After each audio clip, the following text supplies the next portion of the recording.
कांग्रेस दलितों के, मुसलमानों के और ब्राह्मणों के वोटों पर भारत में सबसे ज़्यादा शासन किया।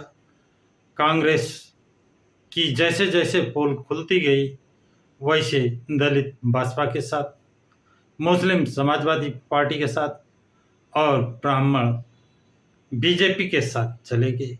कांग्रेस चारों खाने चित हो गई। अब कांग्रेस हिकमत अमली, तिकड़मबाजी, आपस में लड़ाना, वोट डालना और नेताओं और पत्रकारों को खरीदना करके वो चाहती है कि उसका पिछले जो वोटर थे दलित, मुस्लिम, ब्राह्मण उसके साथ आ जाए।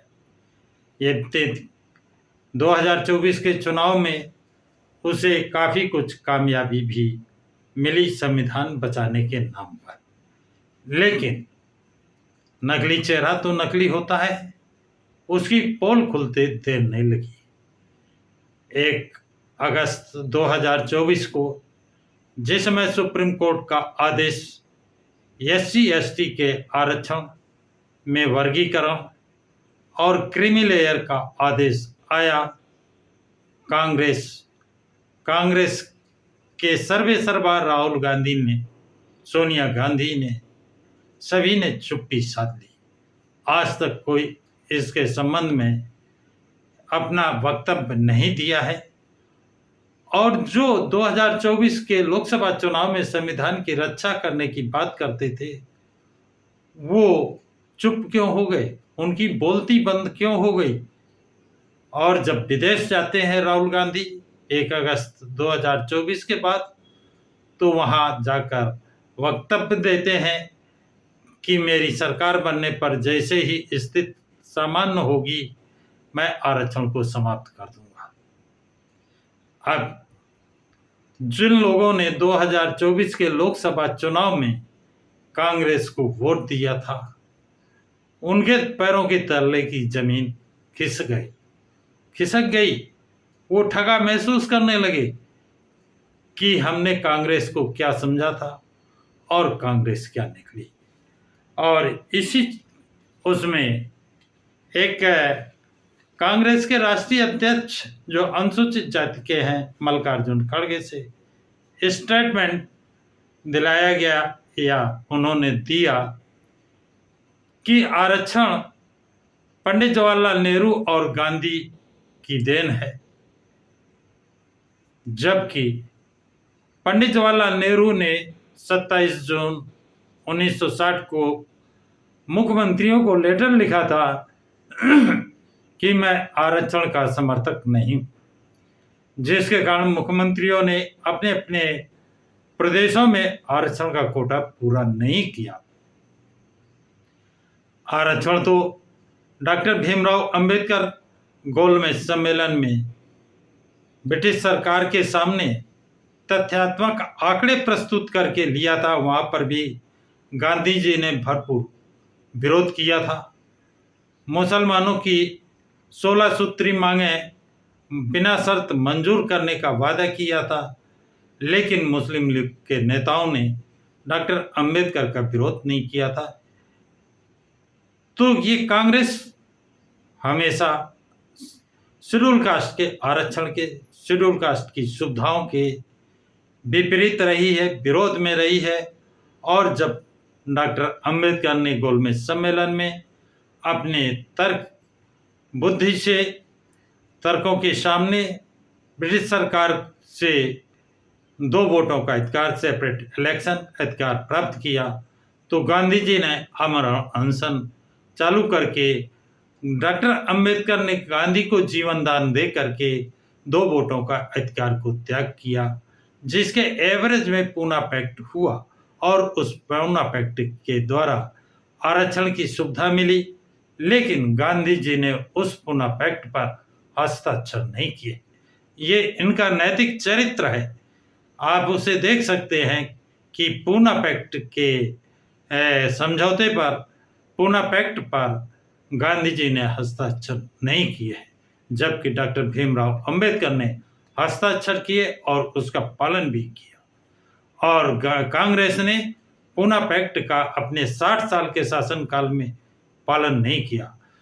अब जो कांग्रेस में हैं, जो ख्वाब देख रहे थे कि हम भी मुख्यमंत्री बन सकते हैं, उसमें सबसे अग्रणी नाम कुमारी शैलजा का आता है। उन्होंने सार्वजनिक वक्तव्य दे दिया कि हम भी मुख्यमंत्री बन सकते हैं। कुमारी शैलजा के खिलाफ उल्टी गिनती शुरू हुई, क्योंकि अभी 2024 में वो लोकसभा का चुनाव लड़ी थी। उनको मुख्यमंत्री के पद से कैसे दूर किया जाए, तो एक फरमान जारी कर दिया गया, जो सांसद हैं वो विधानसभा का चुनाव नहीं लड़ेंगे, जिससे वो मुख्यमंत्री की दावेदारी उनकी खत्म हो गई। ये अपमान कुमारी शैलजा का, जो हरियाणा प्रदेश की एक कदावर नेता, तो वहां के बहुजनों ने, वहां के दलितों ने ठाना है कांग्रेस को सबक सिखाना है। कांग्रेस को सबक सिखाने के लिए सभी अनुसूचित जाति के वोटरों ने, बहुजनों ने कांग्रेस को सबक सिखाने का संकल्प ले लिया है और बीएसपी इनेलो गठबंधन को जिताने का भी संकल्प उन्होंने लिया है। एक तरफ कांग्रेस को सबक सिखाने को का और दूसरी तरफ बीएसपी इनेलो गठबंधन को जिताने का वहाँ का दलित वर्ग ने जो संकल्प लिया है, ये कांग्रेस की इसने कांग्रेस की बेचैनी को बढ़ा दिया है। अब कांग्रेस छाट छाट करके बिकाऊ लोगों को तलाश कर रही है और जो बिक जा रहे हैं, जिनका स्वाभिमान नहीं है, वो कांग्रेस के पाले में जा कर के उनका प्रचार करने का काम कर रहे हैं। मैं किसी का नाम नहीं लेना चाहता हूँ, लेकिन आप ज़रूर देख रहे होंगे, जान रहे हैं कि कौन कौन नेता, कौन कौन पत्रकार कांग्रेस के पाले में झाड़ू लगाने का काम कर रहे हैं। वहाँ जाकर उनके दिए हुए वक्तव्य को जनता को समझाने का काम कर रहे हैं।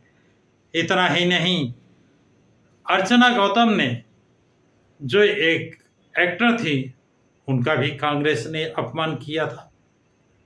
और बाबू जगजीवन राम, जिन्होंने अपना पूरा जीवन कांग्रेस के लिए अर्पित किया, उनको भी कांग्रेस ने, जिस समय उन्होंने प्रधानमंत्री बनने की इच्छा जाहिर की, उनको अपमानित कर किया गया और कांग्रेस से बाहर का रास्ता दिखाने का काम किया गया। लेकिन क्या मजाल है बाबू जगजीवन राम को प्रधानमंत्री बना दे? क्या मजाल है कुमारी शैलजा को मुख्यमंत्री हरियाणा का बनाए? तो अब जनता जान चुकी है, अब जनता समझ चुकी है कांग्रेस की क्या चाल है। इसलिए हरियाणा की जनता ने कांग्रेस को सबक सिखाने का जो संकल्प लिया है, निर्णय लिया है, और उसके एवरेज में बसपा और इनेलो गठबंधन को जिताने का जो संकल्प लिया है, जिससे बसपा और इनेलो गठबंधन बहुत मजबूत हो गया है और वो आधे में अकेले में बसपा और इनेलो गठबंधन लड़ा है, आधे में कांग्रेस, भाजपा, आम आदमी पार्टी, जेजेपी और एएसपी मिलकर तथा अन्य पार्टियां मिलकर लड़ रही हैं। तो आधे में बीएसपी और इनेलो, आधे में अन्य सभी पार्टियां चुनाव लड़ रही हैं, जिससे वहाँ की जनता का पूर्ण विश्वास है कि बसपा इनेलो गठबंधन की सरकार बनेगी। तो साथियों, ये जानकारी आप लोगों को कैसी लगी? कमेंट बॉक्स में कमेंट जरूर लिखें तथा इस वीडियो को लाइक और शेयर करें। प्रकाश की राज चैनल को सब्सक्राइब करें। सभी साथियों को जय भीम, जय भारत, जय संविधान।